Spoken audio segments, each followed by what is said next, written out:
Lockdown में जब एक फेमस एक्टर ने अपने आप को खत्म किया,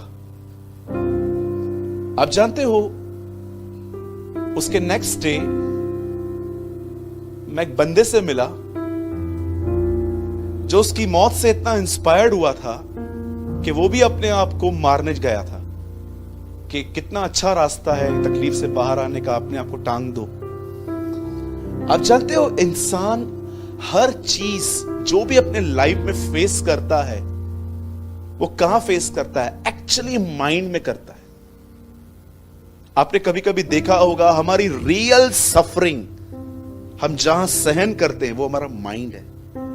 ऐसे ऐसे थॉट्स आते हैं हमारे पास, ऐसे ऐसे ख्याल, शैतान इतने फोर्स के साथ। इसीलिए इफिसियों में लिखा गया है कि परमेश्वर के सारे हथियार बांध लो ताकि तुम उसके दुष्ट के जलते हुए तीरों का सामना कर सको, तुम उन्हें बुझा सको। आप जानते हैं अगर आप शैतान को मारना नहीं सीखेंगे तो शैतान आपको मार देगा। कई सारे मैंने गीत सुने हैं जिसमें कहते हैं शैतान हारा हुआ मेरे पैरों के नीचे भागा भागा।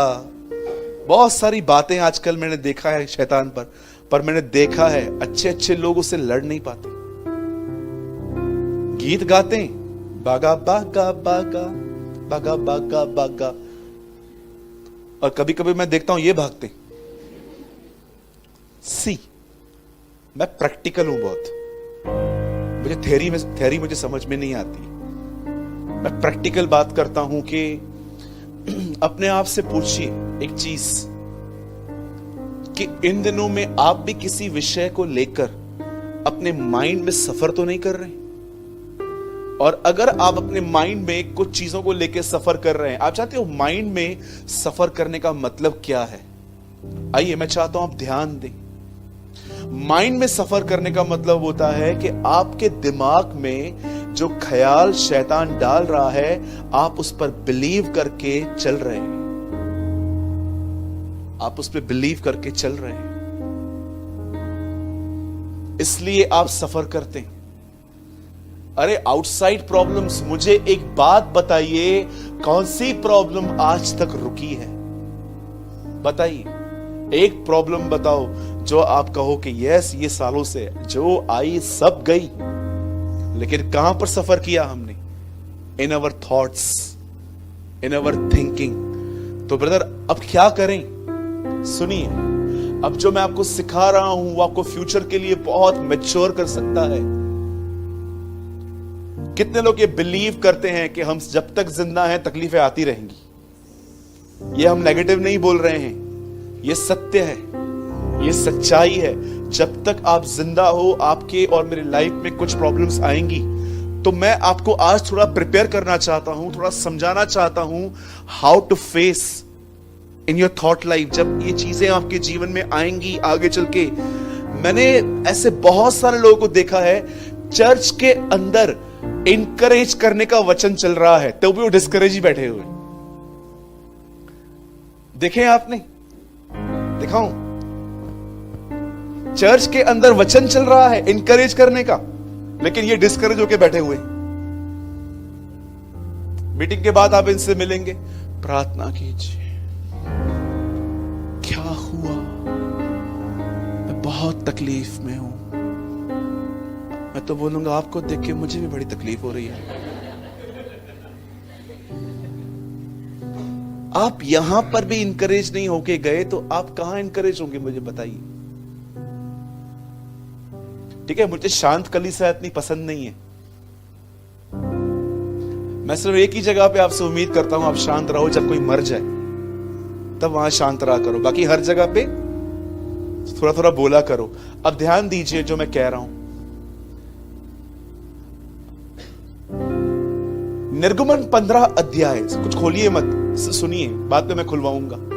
निर्गमन 15 अध्याय बाइबल का एक ऐसा अध्याय जो स्टार्ट होता है एक महान स्तुति से, लेकिन आप में से कितने लोगों ने यह बात नोटिस की है कि वो खत्म होता है कुड़कुड़ाने पे?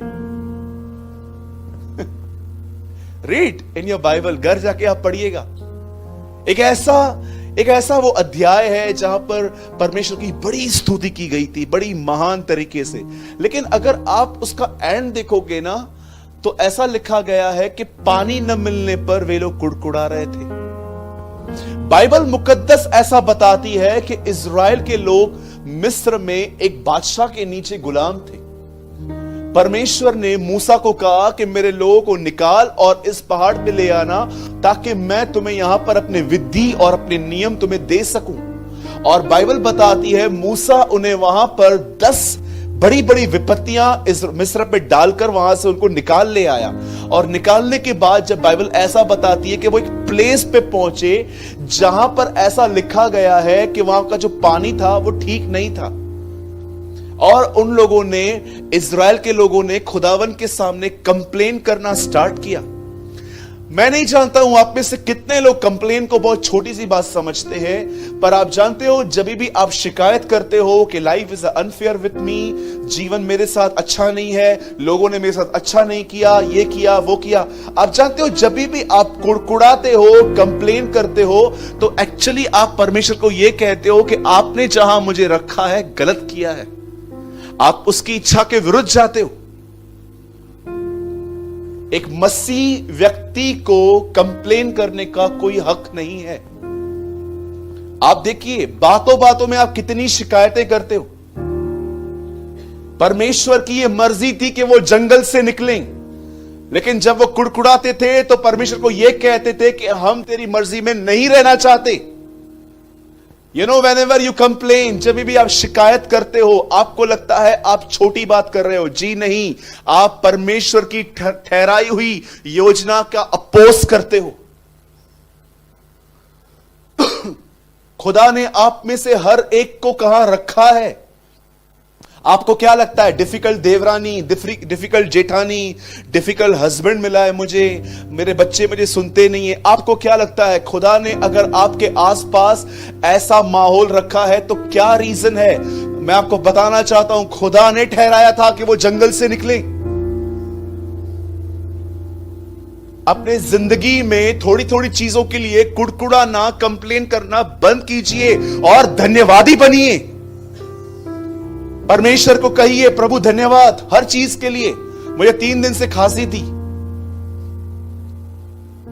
मैंने प्रभु को कहा प्रभु धन्यवाद मुझे कोविड नहीं है।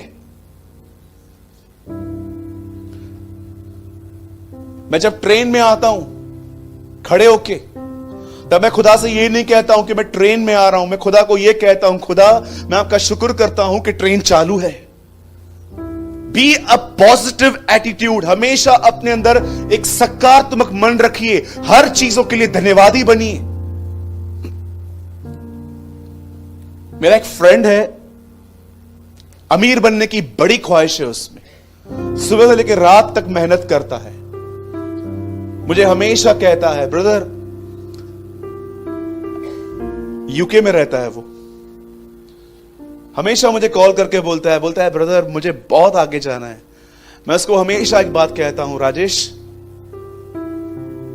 करोड़ों लोग हैं जो यूके में रहना चाहते हैं लेकिन नहीं रह पाते।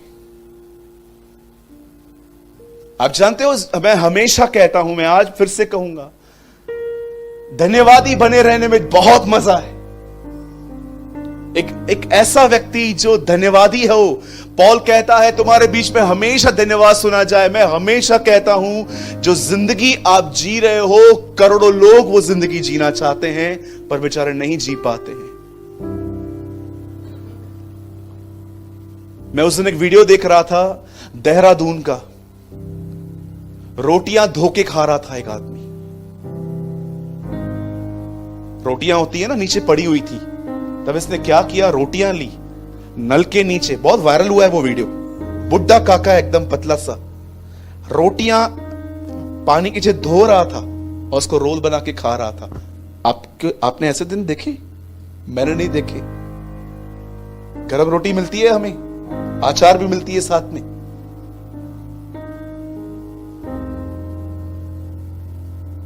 ये बंद कीजिए थोड़ी थोड़ी बातों पे कंप्लेन करना, ये नहीं है वो नहीं है वो नहीं है, और धन्यवादी बनिए।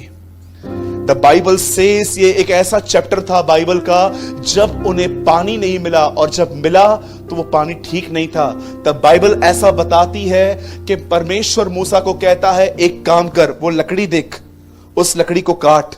और बाइबल बताती है जैसे उसे लकड़ी पानी में डाली, वचन कहता है कि वो पानी ठीक हो गया, अच्छा हो गया। जब मैं इन वचनों को पढ़ रहा था, मैंने प्रभु से कहा, प्रभु अक्सर लोग पेड़ घर के आसपास लगाते हैं, जंगल में पेड़ लगाने कौन जाएगा, यहां पर ये पेड़ किसने लगाया था? I was amazed। ये पेड़ यहां पर लगाया किसने जिससे पानी ठीक हो जाता है? जब मैं इस वचनों को पढ़ रहा था तब परमेश्वर ने एक चीज मुझे समझाई, सूरज तुझे इसलिए कुड़कुड़ाना नहीं चाहिए, कंप्लेन नहीं करनी चाहिए, ये याद करके कि इससे पहले कि तेरे लिए तकलीफ आए, उससे पहले मैंने वहां पर तेरा सॉल्यूशन रखा है। आप जानते हैं इस चीज को, जो भी लोग माइंड में सफर करते रहते हैं, सोचते रहते हैं भविष्य के लिए वगैरह, मैं आपको कहना चाहता हूं, जब मैं इस चैप्टर को पढ़ रहा था, एक चीज मैंने वहां पर सीख ली कि इससे पहले कि मेरे ऊपर समस्या आए, उससे पहले परमेश्वर मेरे लिए समाधान लेकर आएगा। इस चीज ने मेरे माइंड को रिन्यू कर दिया। मैं आप में से हर एक को कहना चाहता हूं, जीवन के अंदर सबसे ज्यादा एक ही चीज पे मेहनत कीजिए, और वो है प्रतिदिन वचन के द्वारा आपका मन नया होना चाहिए।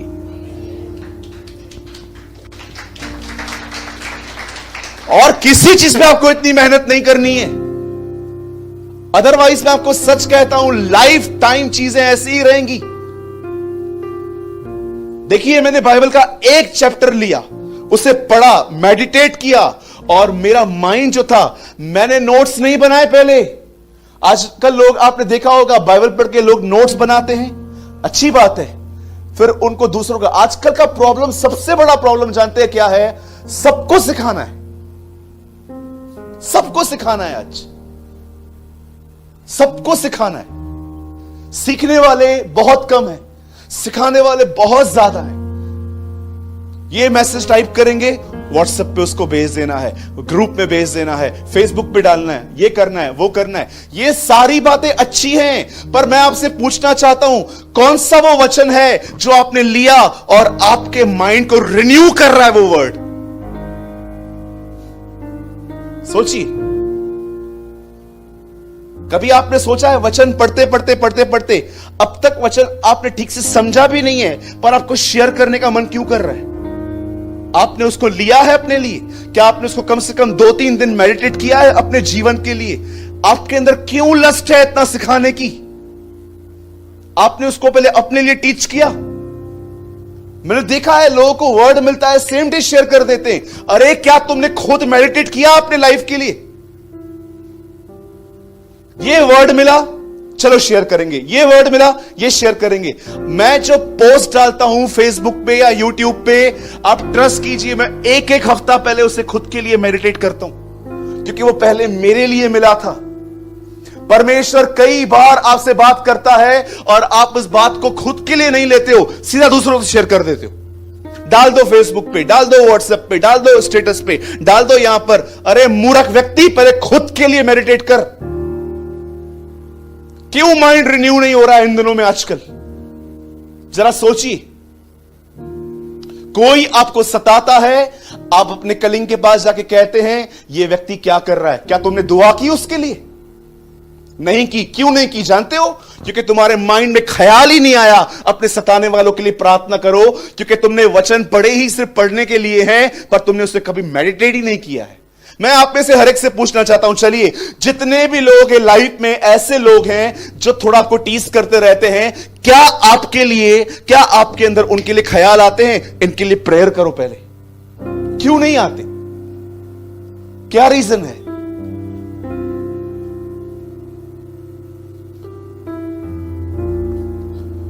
अगर आपने ये जो सेशन में ले रहा हूं छोटा सा, अगर आपने अपने मन को नया करने के लिए मेहनत नहीं की, मैं आपको सच कहता हूं, ये मेरा नेगेटिव कन्फेस नहीं है, मैं आपको सच कह रहा हूं, आपकी पूरी लाइफ ऐसे ही टेंशन्स में निकल जाएगी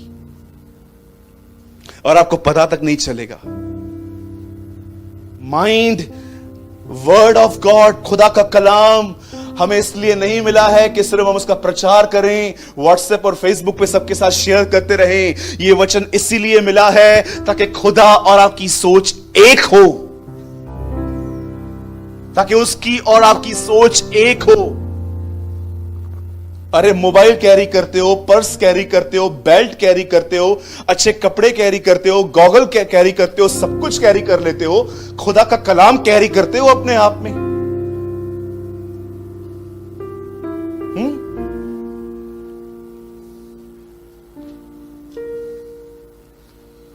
जरा सोचिए। मैं कल रात को बैठ के सोच रहा था, प्रभु कल रेजरेक्शन डे है।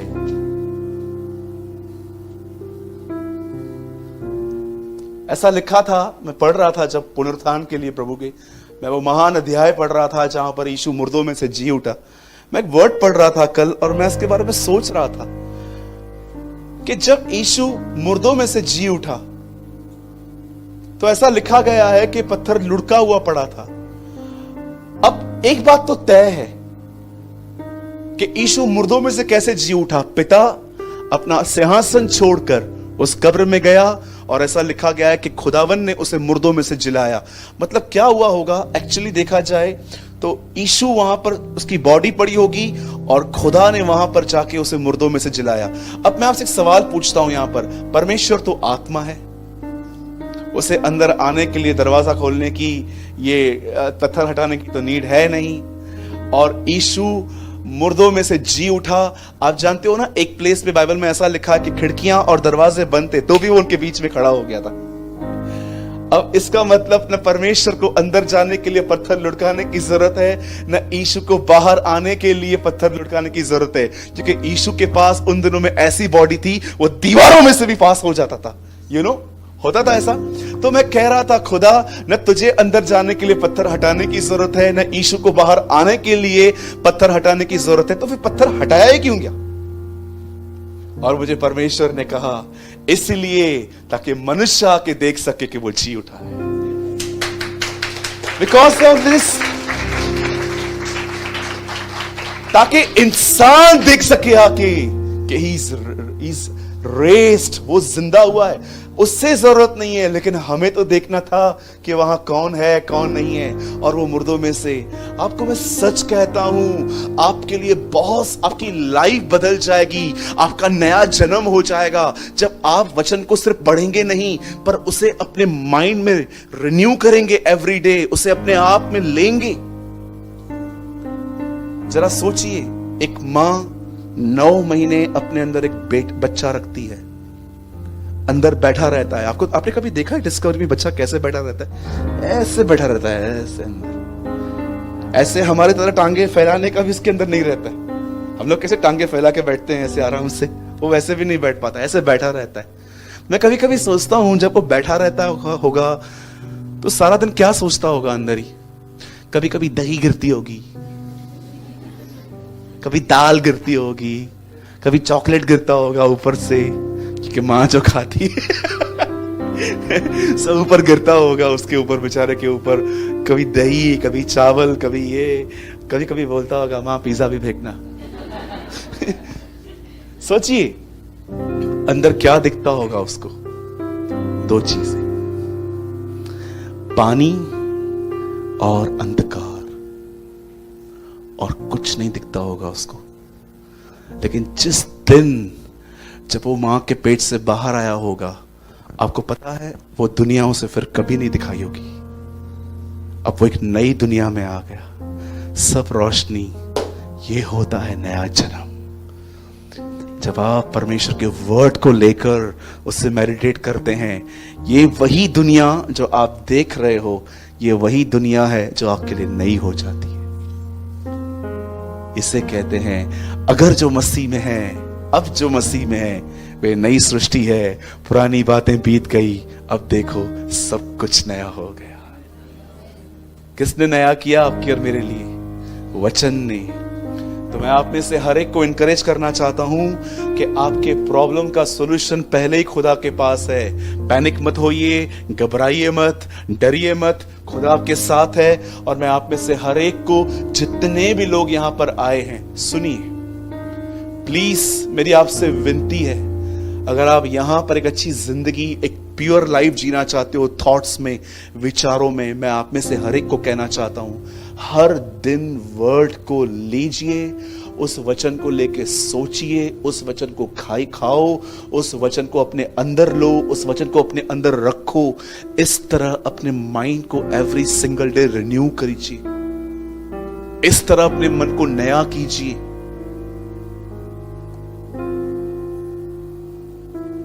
मैं जहां पर अपने ऑफिस में बैठता हूं, वहां पर एक वचन लिखा हुआ है। मैं हर दिन जब मैं मॉर्निंग में आता हूं तो मैं अपने टेबल पे वो वर्ड को पढ़ता हूं। उसमें लिखा है, प्रति बोर परमेश्वर का अनुग्रह नया होता है। और मैं जब भी मॉर्निंग में अपने टेबल पे आता हूं, पहले मैं वो वर्ड पढ़ता हूं, यस आज बोर है, और मैं बिलीव करता हूं कि आज खुदावन मुझ पर एक नया फजल लेकर आएंगे। I start my day like this. एक चीज कर सकते हैं, आज घर जाएंगे ना, एक चिट बनाओ। चिट समझते हो? वो वाला चिट नहीं, कॉपी वाला नहीं, क्योंकि हमारे थोड़े माइंड अभी थोड़े ओल्ड है ना। वो वाला चिट नहीं है, एक चिट बनाओ। कौन सा वचन है जो आपको बहुत टच करता है, उस वर्ड को लिखो, और जहां कहीं आप सोते हो वहां सेलो टेप से चिपका दो। और जिस दिन आपको लगे ना अब ये वचन दीवार पे नहीं दिल पे लिखा गया है, वहां से उतार दो। आज के दिन करके देखो, ठीक है? करेंगे ब्रदर, हम कर तो देंगे लेकिन हमको मम्मी मारेगी। क्यों? दीवार पे लिखने नहीं देती है वो हमें। मम्मी को मनाओ,